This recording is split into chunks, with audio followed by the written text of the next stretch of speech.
Minha esposa me ligou dizendo que havia vendido o apartamento para gastar o dinheiro com seu amante. Mas ela não sabia que meu nome é Roberto, e esta é a história do dia em que meu casamento desmoronou. Após um telefonema da minha esposa, eu percebi que havia perdido literalmente tudo. E foi ali que eu entendi que não dava mais para ignorar a realidade. Naquela manhã, o clima da casa parecia mais denso do que o habitual. No fundo, eu sabia que era o vazio que se instala quando algo importante é arrancado da vida da gente. Eu estava sentado à beira da cama, ainda com o telefone nas mãos.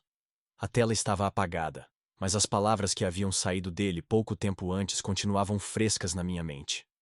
Estou me divorciando de você, Roberto. A voz de Fernanda não carregava hesitação. Era fria e controlada, quase como se ela estivesse anunciando a venda de um carro. Eu pisquei algumas vezes, tentando absorver o que tinha acabado de ouvir. Meu coração acelerou, não por surpresa, porque parte de mim já havia notado o distanciamento dela, mas pelo choque de ver uma suspeita se tornar realidade de forma tão brutal. Eu me levantei devagar, caminhei até a sala, mas não fazia ideia do que procurava. Olhei ao redor e tudo parecia inalterado. O porta-retratos ainda estava ali, na estante com nossa foto de 2 anos atrás, sorrindo em uma praia que hoje parecia pertencer a outra vida. Aquela imagem, agora, parecia zombar de mim. Tentando conter o calor que começava a subir do peito para o rosto, eu apenas fechei os olhos. Voltei para o quarto e me sentei novamente, encarando o telefone, como se ele pudesse, de alguma forma, explicar o que acabou de acontecer. Você está mesmo falando sério? Eu perguntei, alguns minutos antes, ainda durante a ligação. A resposta dela veio sem pausa. Sim, já está decidido. Nenhuma emoção, nenhuma lágrima, nem mesmo uma pontinha de raiva. Só convicção. E aquilo, mais do que tudo, foi o que me quebrou. Porque quando alguém diz que acabou com raiva, ainda existe alguma chama acesa. Mas parecia que para Fernanda tudo havia acabado faz tempo. Ali, naquele quarto silencioso, com o eco da ligação ainda me cercando, percebi que nossa vida juntos havia chegado ao fim. Não com um grito, não com uma briga, mas com um anúncio calmo e cruel. E agora, tudo o que restava era encarar o que viria depois. No entanto, antes que eu pudesse desligar, Fernanda falou algo que acabou comigo. Além disso, eu vendi o apartamento. Você vai precisar arrumar outro lugar para morar. As palavras vieram com a mesma frieza de antes, como se Fernanda estivesse apenas repassando uma informação sem importância. Nenhuma hesitação, nenhum traço de culpa. Do outro lado da linha, o silêncio se alongou, mas não por falta de palavras, e sim porque meu corpo inteiro congelou. Eu ainda tentava entender o divórcio quando ela veio com aquilo. Você vendeu o apartamento? Minha voz saiu baixa, rouca, quase implorando por alguma explicação que fizesse sentido. Sim, respondeu ela, sem emoção. E não adianta reclamar. Roberto, eu só estou facilitando as coisas para nós dois. Fechei os olhos por um segundo, tentando conter a raiva que subia no peito como um incêndio prestes a sair do controle. O apartamento havia sido nosso primeiro passo como casal, o símbolo do início de uma vida juntos. Decoramos cada canto, escolhemos cada móvel. Era o lar que eu acreditava que estávamos construindo com amor. Agora, ela simplesmente o descartava, como quem se livra de um objeto que perdeu a utilidade. Isso não é justo, Fernanda. Esse lugar é nosso, eu disse, tentando manter a voz firme. Era nosso, ela respondeu. Mas agora tudo mudou. Foi então que ela soltou o último golpe. Eu já havia ouvido aquele nome antes, sussurrado ao telefone ou escapando em mensagens apagadas. Daniel vai me ajudar com a mudança. Daniel. Aquela informação caiu como uma pedra em mim. Eu já suspeitava de tudo, claro. Por meses, a mudança no comportamento dela, a frieza, o desprezo, tudo apontava para isso. Mas ouvir esse nome da boca dela com aquela naturalidade foi diferente. Foi cruel. Então é com ele que você estava esse tempo todo? Eu perguntei. Sim, ela respondeu, sem se justificar nem pedir perdão. Quase uma hora depois que a ligação terminou, a conversa ficou martelando em minha mente. Eu repetia cada palavra, como se isso fosse me ajudar a resolver as coisas. Naquele momento, senti como se tivesse levado uma rasteira da própria vida. Fernanda seguia em frente, decidida e impiedosa. E eu, ali, tentava juntar os cacos de uma história que não fazia sentido para mim. Sempre fui um homem dedicado e comprometido. Isso nunca foi algo que eu dizia de boca para fora, mas uma parte de quem eu era, algo que estava enraizado em mim desde cedo. Meu pai me ensinou que integridade era o bem mais valioso de um homem. E minha mãe sempre repetia que o amor verdadeiro era construído com paciência, trabalho e constância. Cresci acreditando que, se eu seguisse esses princípios, o mundo, de alguma forma, retribuiria. Desde jovem, trabalhei duro, construí minha carreira com esforço. E respeitei os caminhos certos, mesmo quando os atalhos pareciam mais atraentes. Quando conheci Fernanda, acreditei que ela era a recompensa por tudo isso. A mulher que me fazia sorrir, que parecia admirar meus valores e que, acima de tudo, dizia ter certeza de que passaria a vida ao meu lado. Desde que nos casamos, eu me esforcei para ser um bom marido. Estava presente, tentava entender seus momentos de silêncio, planejava nossas viagens e comemorava nossas pequenas conquistas. Mas pouco a pouco, sem que eu percebesse, Fernanda foi se afastando. No início, eu pensei que fosse apenas uma fase. Ninguém está sempre no mesmo ritmo, certo? O trabalho dela estava puxado, ela dizia estar cansada, mais distraída e menos afetuosa. Eu me forçava a entender, achando que, se eu demonstrasse mais paciência, tudo voltaria a ser como antes. Mas nunca voltou. Por sua vez, Fernanda sempre teve um brilho próprio, um magnetismo que não passava despercebido. Era daquelas mulheres que chegavam a um ambiente e, imediatamente, todos os olhares se voltavam para ela. Sua postura ereta, os olhos atentos, o jeito firme de falar. Tudo nela transmitia uma segurança quase inabalável. No início do nosso relacionamento, aquilo me fascinava. Eu acreditava que tinha encontrado uma parceira que, além de linda e inteligente, sabia exatamente o que queria da vida. E por um tempo, parecia que esse desejo incluía a construção de uma história ao meu lado. Mas, aos poucos, a verdade foi se revelando. Atrás daquela mulher determinada, havia uma inquietação constante, como uma ambição que não encontrava limite, mesmo que isso significasse deixar para trás qualquer pessoa que não se encaixasse mais no plano.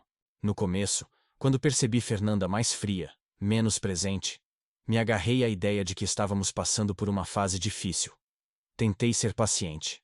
Me esforcei para não levar para o lado pessoal o fato de que ela já não me procurava, como antes, que nossos jantares estavam cada vez mais silenciosos, que os toques e os beijos haviam se tornado escassos. Quando eu perguntava se estava tudo bem, ela sorria com aquele jeito distante e dizia: "Só estou cansada." E eu acreditava. Queria acreditar. Porque reconhecer que o casamento estava desmoronando era doloroso demais para alguém como eu, que se entregou com sinceridade. De repente, a fachada caiu. E quando caiu, levou com ela tudo o que ainda restava de ilusão. A traição não veio como um choque repentino, mas como a confirmação amarga de tudo o que eu vinha tentando negar. Daniel, o nome que ecoava em minha cabeça com um peso insuportável, era mais do que um amigo próximo. Ele era o homem com quem ela compartilhava o que deveria ser nosso. O homem que lentamente foi ocupando um espaço em minha vida até se tornar o estopim da destruição. Não foi de repente, porque a presença dele sempre me incomodou. Daniel era educado demais, prestativo demais. Aquele tipo de simpatia forçada, que mascara intenções ocultas. Eu sentia isso, mas não quis enxergar. A verdade é que Daniel sempre foi uma sombra silenciosa entre nós.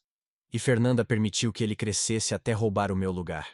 Saber que fui substituído por alguém, assim me devastou. Não apenas pelo fato de tê-la perdido, mas pela maneira como tudo aconteceu. Como se nossa história não tivesse tido valor. Como se eu fosse apenas um degrau a ser ultrapassado no caminho dela.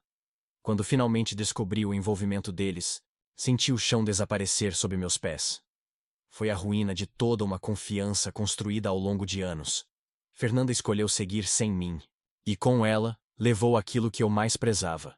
A certeza de que o amor poderia resistir ao tempo. Depois daquele telefonema devastador, passei dias em estado de choque. Era como se o mundo ao meu redor tivesse perdido o som, a cor e o sentido. Eu acordava, me sentava na beira da cama e ficava ali, olhando para o nada e tentando entender em que momento tudo havia desmoronado. Cada canto da casa parecia um lembrete cruel do que foi destruído. O sofá onde assistíamos filmes juntos, a estante com nossa foto e até mesmo a cafeteira, tudo carregava vestígios da vida que eu achava que ainda era nossa. Mas quanto mais o tempo passava, mais eu percebia que não poderia continuar preso a esse vazio. Precisava reagir. Algo dentro de mim, talvez a última chama de dignidade, me obrigou a levantar e enfrentar o que estava acontecendo. Foi então que me lembrei da venda do apartamento. O lugar onde compartilhamos risos, brigas, promessas. Onde construímos a rotina de um casal que, ao menos na minha cabeça, ainda acreditava no futuro. Quando Fernanda disse que havia vendido o imóvel, senti como se ela tivesse arrancado de mim um pedaço da minha história. Aquilo foi o estopim. O que mais ela seria capaz de fazer? Como alguém que dividiu uma vida comigo poderia ter tanta frieza? Eu precisava saber a verdade. Então procurei os documentos, aqueles que estavam guardados desde que comprei o apartamento. E foi ali, entre as folhas amareladas e carimbos, que percebi algo que Fernanda não tinha notado. O imóvel estava registrado apenas em meu nome. Ela havia assinado todos os papéis da transação sem ler com atenção, acreditando que, como marido e mulher, tudo estaria automaticamente dividido. Confiou que não precisava se preocupar com os detalhes porque, para ela, eu sempre fui previsível. Sempre fui o homem pacífico, aquele que releva, que cede, que perdoa. Mas agora, essa confiança descuidada se voltaria contra ela. Ver meu nome isolado no documento oficial me causou um misto de alívio e indignação. Alívio por saber que ainda havia algo meu, algo que ela não poderia levar tão facilmente. Indignação por perceber que, mesmo ao tentar me apagar da vida dela, ela sequer se deu ao trabalho de conferir os próprios passos. Aquele pedaço de papel era mais do que um registro jurídico. Era um sinal claro de que, apesar de tudo, ainda havia uma parte da história que eu podia controlar. Fernanda havia ultrapassado todos os limites, e naquele momento, compreendi que não podia mais esperar por justiça emocional. Precisava de justiça real. A partir dali, deixaria de ser o homem quebrado tentando entender o que deu errado. Eu passaria a ser o homem que lutaria por aquilo que era seu por direito. Foi nesse momento de colapso que Lívia se tornou meu alicerce. Minha melhor amiga há anos, ela era uma das poucas pessoas que conheciam não apenas os detalhes do meu casamento com Fernanda, mas também o tipo de homem que eu realmente era. Aquele que acreditava no amor e que sempre tentava fazer o certo, mesmo quando tudo desmoronava ao redor. Desde o primeiro dia em que soube da traição, Lívia se manteve firme ao meu lado. Ela aparecia em casa com bolos de chocolate, longas conversas e, principalmente, com palavras que me faziam lembrar de quem eu era antes de tudo isso. Você tem tudo para vencer, Roberto. E Fernanda vai se arrepender de tudo isso, ela me disse. Certa noite, enquanto estávamos sentados na sala escura, com as luzes apagadas e a chuva batendo forte na janela, sua voz era calma, mas carregada de certeza. Era como se ela soubesse, melhor do que eu, que aquilo não era o fim da minha história, mas apenas um capítulo difícil. Lívia não me deixava cair. Quando eu começava a duvidar de mim mesmo, ela me puxava de volta com um olhar firme e uma frase direta. Você não vai se encolher diante dessa injustiça. Vai se levantar e mostrar quem você é. Ela não estava ali apenas para ouvir meus lamentos, mas para me ajudar a agir. Foi Lívia quem me acompanhou no silêncio, sem julgamentos, quando tudo que eu conseguia fazer era respirar fundo e tentar não desabar. Sua presença constante me dava forças, mesmo quando tudo parecia perdido. Com ela, eu podia tirar a máscara de homem forte e mostrar o quanto eu estava machucado. E ainda, assim, ela me enxergava como alguém digno, inteiro e recuperável. Mais do que uma amiga, Lívia foi minha bússola emocional naquele labirinto de dor. Não importava quantas vezes eu dissesse que estava cansado, que queria largar tudo e que não via mais sentido. Ela sempre encontrava um jeito de me lembrar que a justiça viria, que eu merecia respeito e que Fernanda não sairia impune de tudo o que havia feito. E graças a isso, comecei a enxergar uma saída. Ainda doía, ainda era difícil, mas eu já não estava mais sozinho no campo de batalha. Inclusive, foi Lívia quem entrou em contato com Alfredo, meu advogado, e contou que eu precisava de ajuda. Certa noite, recebi uma ligação dele e aceitei um convite para jantar. Precisava de um tempo longe de casa, longe das lembranças sufocantes, e mais do que isso, precisava de clareza. Além de meu advogado, Alfredo era um amigo de longa data. Alguém que conhecia minha história e sabia ler meu silêncio melhor do que qualquer um. Sentamos em uma mesa discreta de um restaurante pequeno, e assim que os pratos chegaram, ele me encarou com aquele olhar direto e sereno que sempre teve. Eu não precisei dizer muito. A frustração estava estampada no meu rosto, e o cansaço já se infiltrava na minha voz. Ainda assim, desabafei. Ela destruiu tudo, Alfredo. Não bastava me trair. Precisava também tentar me arrancar do único lugar que ainda me fazia sentir em casa. Eu disse, mexendo no garfo sem tocar na comida. Ele respirou fundo, analisando a situação como só um bom advogado saberia fazer. Fernanda acha que venceu, disse ele, com um tom tranquilo, porém firme. Mas ela cometeu um erro grave. Curioso, eu levantei os olhos. Então, Alfredo continuou. A venda do apartamento não é válida, Roberto. Você pode provar que o imóvel está em seu nome. Todos os registros, assinaturas e documentos estão a seu favor. E se ela tentou esconder qualquer quantia, se transferiu dinheiro sem a sua ciência, ou tentou fazer parecer que algo era conjunto quando não era, isso é fraude. E fraude tem consequências. As palavras de Alfredo não eram ditas com raiva. Ele falava com a calma de quem sabia exatamente o que estava fazendo. Aquilo me trouxe uma espécie de alívio contido, como se uma janela tivesse se aberto em meio a um cômodo abafado. Ela vai ter que pagar por isso, Alfredo completou, olhando diretamente para mim. Não apenas legalmente, mas vai ter que lidar com o fato de que subestimou a pessoa errada. Naquele instante, percebi que eu não estava indefeso.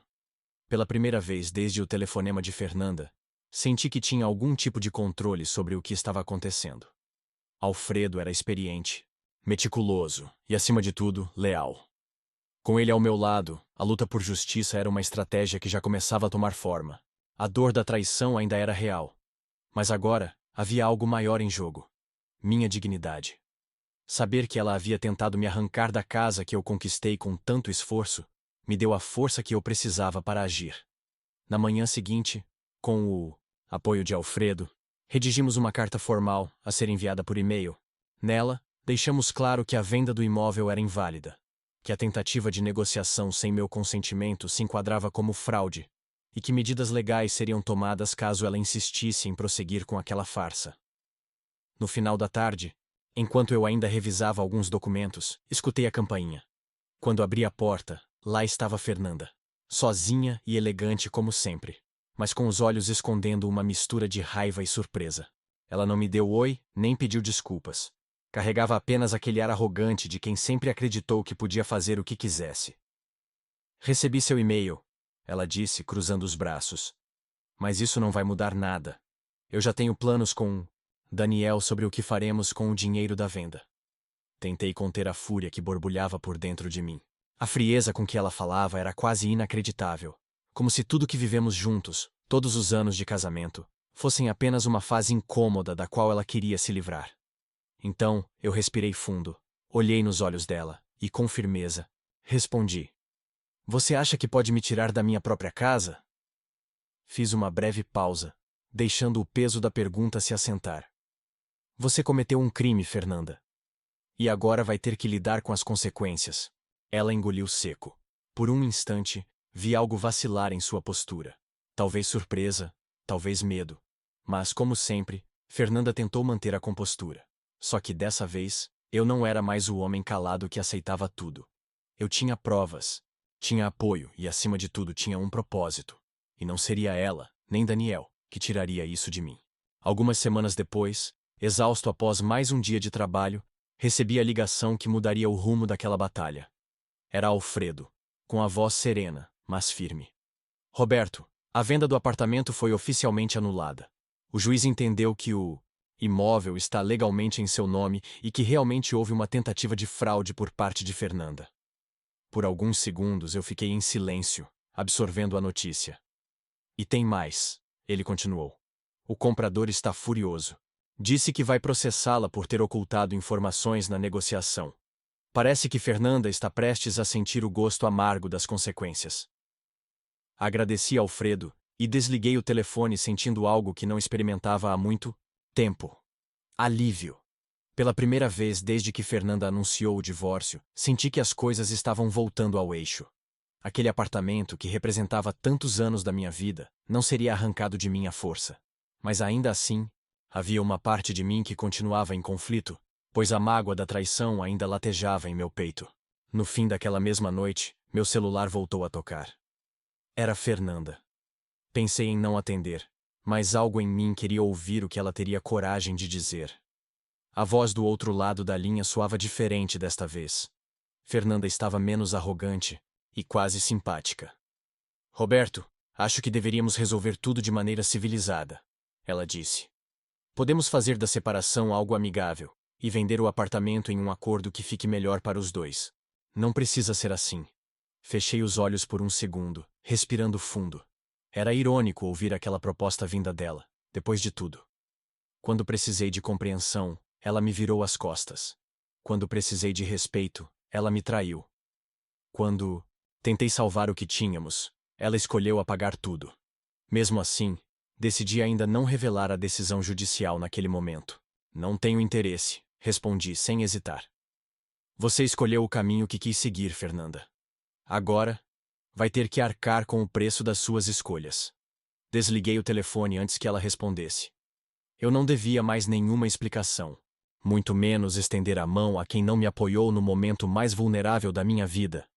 No dia seguinte, eu mal havia terminado de tomar meu café quando ouvi o som da chave girando na porta. A princípio, achei que fosse engano, mas, ao esticar a cabeça para observar a porta, me deparei com a cena que jamais imaginei presenciar, tão cedo. Fernanda estava na porta, vestida com elegância e expressão arrogante.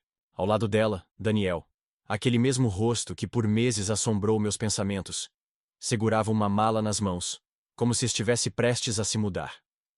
O novo casal parecia confiante, como se eu não estivesse ali. Eles olharam ao redor como se a casa já lhes pertencesse, e todo o passado que construí fosse irrelevante diante dos planos que agora compartilhavam. Eu respirei fundo, me levantei do sofá com calma e caminhei até eles. Não havia mais dor no meu rosto, apenas firmeza. A indignação não precisava ser gritada. Bastava ser imposta com palavras certeiras. Este lugar não é mais de vocês. Aliás, nunca foi, comecei, encarando Fernanda diretamente nos olhos. O que você fez, Fernanda, não tem perdão. Ela franziu o rosto, tentando disfarçar o desconforto, mas antes que pudesse responder, tirei do bolso os documentos reunidos por Alfredo e estendi na direção dela. Está aqui, continuei.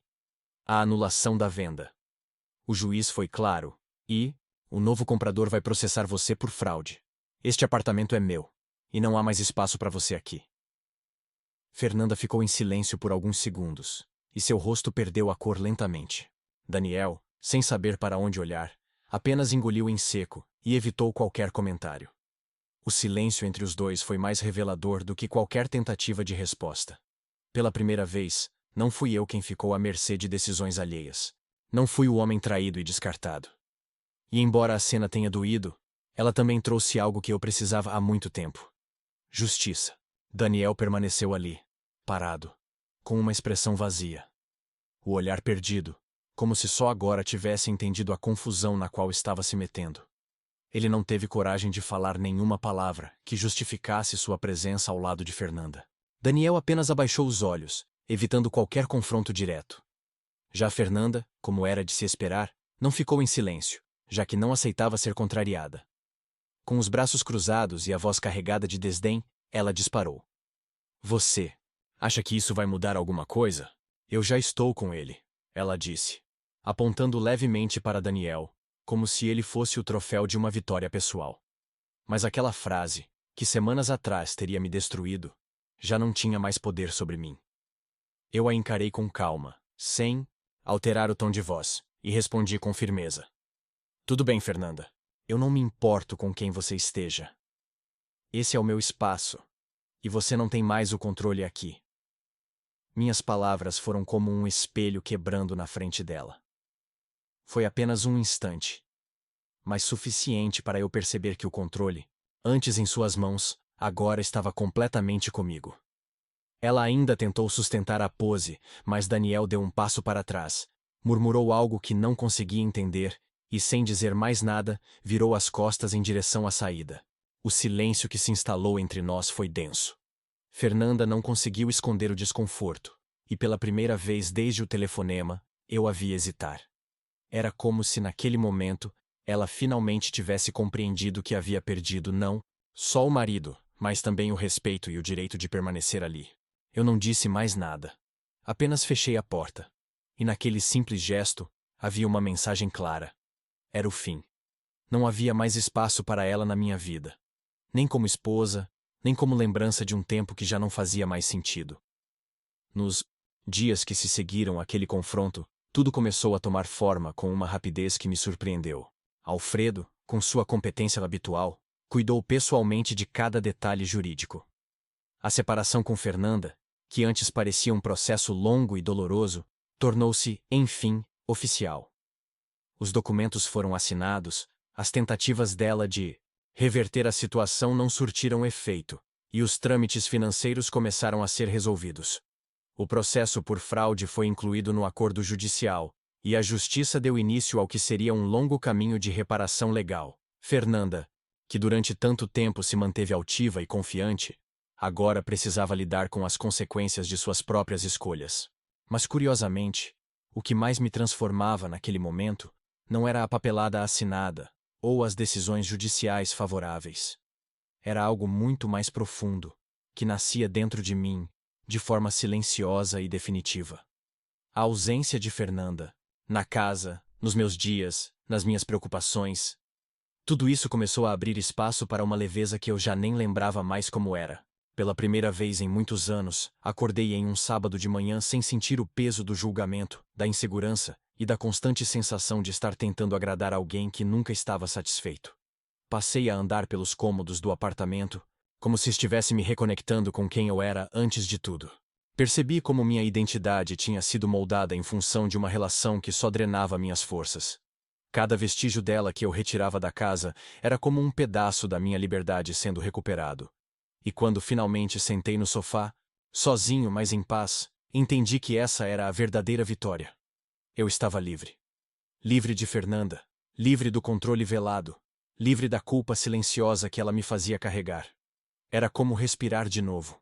E mais do que isso, era como se eu estivesse, enfim, abrindo espaço dentro de mim para algo novo. Algo que ainda não tinha nome, mas que já não era dor. Foi nesse momento de libertação que a presença de Lívia, antes envolta apenas na amizade, começou a ocupar um espaço maior dentro de mim. Não aconteceu de forma repentina, tampouco com promessas apressadas. A transição foi lenta, silenciosa e firme, como tudo o que realmente importa na vida. Desde o início da separação, Lívia esteve presente, não como alguém que queria preencher um vazio, mas como uma mulher que sabia exatamente o que significava permanecer. Suas palavras não vinham com julgamentos. Suas atitudes não exigiam nada em troca. Havia algo raro nela. A capacidade de ouvir de verdade, de enxergar o que estava por trás do que eu dizia, de entender a dor mesmo quando eu insistia em mascará-la, com frases curtas e um sorriso ensaiado. Enquanto o processo com Fernanda se desenrolava nos tribunais, Lívia continuava por perto, às vezes em silêncio, apenas sentada ao meu lado. Outras vezes, fazendo perguntas que me obrigavam a refletir, não sobre o passado, mas sobre o que eu queria construir daqui em diante. Com ela, eu não precisava esconder as cicatrizes que Fernanda havia deixado. E aos poucos, comecei a notar que aquele sentimento de tranquilidade quando eu estava ao seu lado era amor nascendo em um terreno que eu julgava infértil. Um amor sem jogos, sem manipulações, sem promessas de fachada. Algo honesto, direto, que crescia com base na verdade. A primeira vez que jantamos juntos depois do fim do processo, percebi algo diferente em seu olhar. Havia ali um carinho silencioso, mas firme, que me tocou de forma inesperada. Conversamos por horas naquela noite, e tudo parecia leve, como se a vida estivesse finalmente me devolvendo a paz que por tanto tempo me foi negada. Não houve declarações teatrais, nem urgência. Apenas o reconhecimento mútuo de que algo precioso estava acontecendo ali, no tempo certo, da forma certa. Quando a toquei pela primeira vez de forma mais íntima, foi como se finalmente eu tivesse encontrado um porto seguro. Lívia não era uma distração. Era o destino ao qual eu não soube dar nome por tanto tempo. Com ela, redescobri o valor de ser visto. Não como um homem traído ou como uma vítima do passado, mas como alguém digno de amor e respeito. Ao lado dela, compreendi que reconstruir não significava apagar o que aconteceu, e sim construir algo novo, mais forte, com base na verdade. Meu relacionamento com Lívia não nasceu da ausência de Fernanda, mas da presença sincera de alguém que nunca me exigiu ser perfeito, mas apenas verdadeiro. E foi nessa verdade que eu finalmente reencontrei o amor. A relação com Lívia foi se fortalecendo à medida que os dias passavam. Ela conhecia as minhas dores, respeitava o meu tempo e nunca tentou apagar ou minimizar o que eu havia vivido. Ao contrário de Fernanda, que transformava tudo em cobrança ou competição, Lívia caminhava ao meu lado sem pressa, me apoiando em silêncio e celebrando cada pequena conquista. Com ela, voltei a ter paz dentro de casa, algo que eu já nem lembrava como era. Pela primeira vez em muitos anos, a palavra futuro deixava de causar medo e passava a representar esperança. Um ano depois da separação com Fernanda, Lívia e eu oficializamos aquilo que, aos poucos, já vinha se construindo entre nós. Uma vida nova, baseada em respeito, cumplicidade e amor verdadeiro. O casamento foi simples, sem ostentação, mas com tudo o que realmente importava. Trocar votos com ela, depois de tudo o que enfrentei, foi como fechar uma porta definitivamente e abrir outra, pela qual eu entrava com a certeza de estar ao lado de alguém que me enxergava de verdade. Ao seu lado, aprendi que não precisava ser perfeito para ser amado, nem forte o tempo todo para ser valorizado. Bastava ser eu mesmo. Nosso casamento não foi o final feliz de uma história complicada, mas um recomeço consciente, com escolhas feitas por amor e não por aparência. O fim com Fernanda me ensinou o quanto viver ao lado de quem não respeita sua essência pode ser devastador. Já Lívia me mostrou o contrário. Que o amor verdadeiro não exige que você se anule, mas que você floresça. Ao dizer sim para ela, eu também disse sim para mim mesmo, para minha liberdade e para a vida que sempre sonhei construir.